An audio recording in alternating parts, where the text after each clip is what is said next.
بہت ہی بے شرم انسان ہوں کہ میرے گھر میں کھڑے ہو کر ہی میری بیوی کا نام لے رہا. میرے سامنے یہ ڈرامے بازی مت کر. میں یہاں تجھ سے لڑنے نہیں، نور سے ملنے آیا ہوں. جانتی ہوں کہ میری کوئی بھی صفائی آپ دونوں کے دلوں کو میری طرف سے صاف نہیں کرے گی. اگر میں حلف بھی اٹھا لوں تو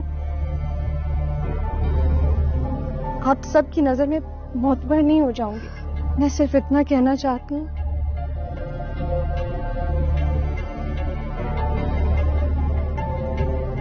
کہ آپ سالار کی شادی ارشما سے کر دیں. مجھے کوئی اعتراض نہیں ہوگا.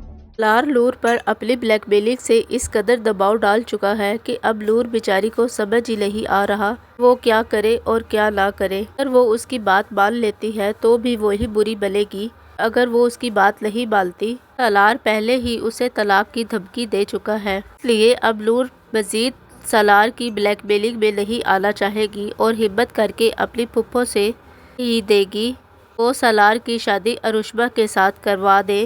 جب اپنی پھپھو سے یہ بات کہہ رہی ہوگی تو سالار اپنی ماں کے سامنے ہاتھ جوڑ کر کہے گا، ماں اب آپ دیکھ لیں، یہ خود جان بوجھ کر ایسا کر رہی ہے میرے ساتھ. میں نے تو ایسا اسے کچھ بھی کرنے کے لیے نہیں کہا. سب کچھ میرے ساتھ صرف اس لیے کر رہی ہے کیونکہ یہ اس لڑکے کے ساتھ شادی کرنا چاہتی ہے. سالار اب ایک بار پھر سے لور کو سب کے سامنے برا بھلا بنا کر اچھا بننے کی ایکٹنگ کرے گا. پر جب ذوالفقار شاہ لور کال کرے گا تو لور اس کی کال اٹینڈ نہیں کر پائے گی، جس کی وجہ سے ذوالفقار شاہ اس کے گھر پہنچ جائے گا. ایک بار پھر سے ذوالفقار شاہ کا سامنا سالار کے ساتھ ہو جائے گا. ان دونوں کے درمیان اچھی خاصی بحث ہو جائے گی.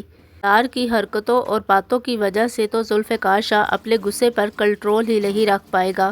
مشکل سے لور اسے وہاں سے جانے کے لیے کہے گی اور اس کے جانے کے بعد ایک بار پھر سے کی ماں اور بہن کو کی پھپھو کے سامنے باتیں بنانے کا موقع مل جائے گا. فرح اب جان بوجھ کر اپنی پھپھو سے کہے گی، یہ تو شروع سے ہی ایسی تھی، تو ہم ہی تھے جو اس کی بات کسی کے سامنے ظاہر نہیں کرتے تھے کیونکہ آپ بھی ہم سے زیادہ اسی پر بھروسہ کرتی تھی اور اس سے ہی زیادہ پیار کرتی تھی. لیکن اب آپ نے اپنی آنکھوں سے دیکھ لیا نا، اس لیے اس لڑکے کی خاطر آپ کے پیار کی بھی قدر نہیں کی.